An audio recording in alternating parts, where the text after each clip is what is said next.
China نے دنیا کا سب سے بڑا جہاز بنا لیا جناب. یہ سول جہاز ہوتے ہیں جناب. یہ پانی پر بھی لینڈ کر سکتا ہے, خشکی پر بھی لینڈ کر سکتا ہے. کسی جگہ میں آگ لگ گئی ہے تو اکثر ہم فوٹیجز دیکھتے ہیں, زیادہ تر جس طرح بھی حال ہی میں کیلیفورنیا میں آگ لگی تھی تو آپ نے دیکھا دیو عقل بڑے بڑے جہاز منفرد نوعیت کے, مطلب باقی جہاز سے تھوڑا ڈفرینٹ شیپ کے ہوتے ہیں.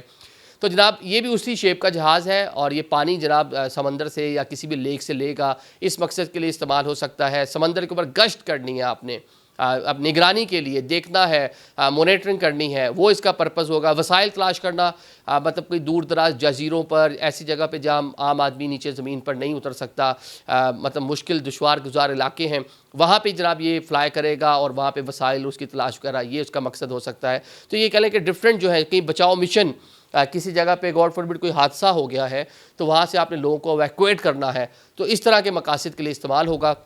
ابھی دنیا کا سب سے بڑا جہاز ہے, اس کے بارے میں جو بتایا جا رہا ہے 4500 کلومیٹر اس کی رینج ہے, میکسیمم جو اس کی کروز سپیڈ ہے, اس طرح کے جہازوں کی سپیڈ تھوڑی کم ہی ہوتی ہے, تو 220 کلومیٹر اس کی میکسیمم جو ہے وہ سپیڈ ہوگی.